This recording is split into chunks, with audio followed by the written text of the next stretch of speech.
Voters in Greenland are choosing a new parliament on Tuesday. The general election is seen by many as a referendum on mining projects meant to diversify the Danish territory's economic prospects. The snap election was triggered after the party representing indigenous Inuits pulled out of the coalition government over increased mining activity in the south. Sarah Balter has more. Greenland is voting on its future. At stake is the financial success of a territory that relies on money from Denmark as well as fishing for its economic survival. Catches like shrimp and halibut make up more than 90% of the island's exports. With the economy already battered by the coronavirus pandemic and vulnerable to global heating, the self-governing Danish territory is looking to move beyond its reliance on Denmark as well as fish. Vækst og nogle indtægtskilder på turisme. We need to create growth and generate new sources of income with tourism, mining activities and other growth businesses that are important because we want to create a quality of life that's even better than it is today. The U.S. Geological Survey says Greenland has some of the world's largest undeveloped rare earth element deposits. Rare earth minerals are a group of 17 chemical elements or metals found in the ground.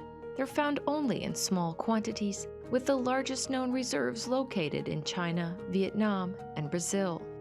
They're critical to the manufacturing of high-tech devices like lasers, smartphones, medical equipment, wind turbines, and weapons. With Arctic ice melt increasing access to Greenland, vast rare earth oxide deposits in the Quanarsuit Plateau have attracted serious interest from international investors and miners. But indigenous residents and their leaders have sounded the alarm over a potential mining project at Quanarsuit, fearing it would damage the ecosystem and tourism revenue they depend on. We are a part of the earth. We are a part of the. We have responsibility to our.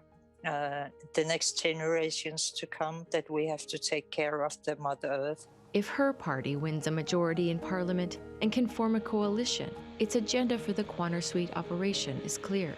If IA wins the election, we will close the Quanarsuit project.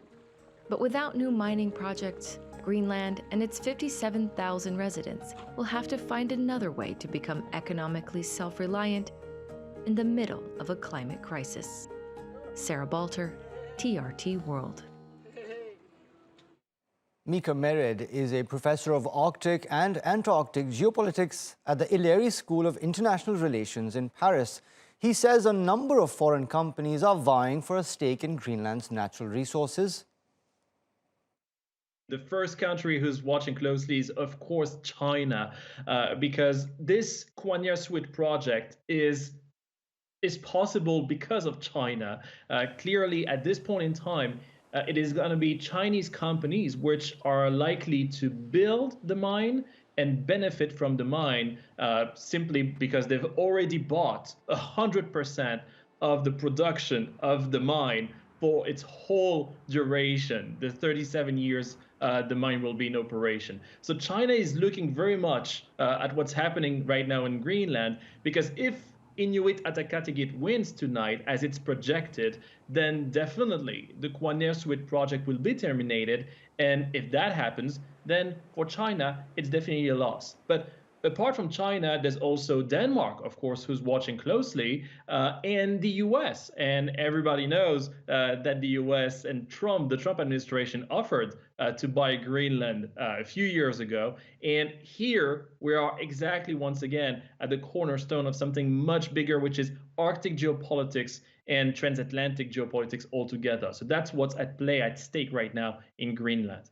Whether they like it or not, they're likely indeed to end up in 20 years, 30 years, 30 years time exploiting these rare earths. There's just one reason here.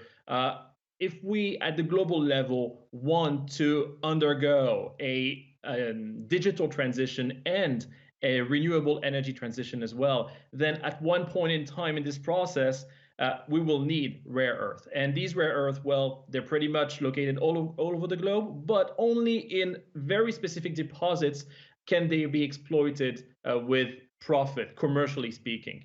And Greenland is one of the most promising areas in that field. So at the next election in 4 years, maybe Shumut will be back in, and maybe the Quanyasuit will be back online. Maybe it's going to be only in 30 years, in 40 years, when Greenland will look at new business developments to finance its independence.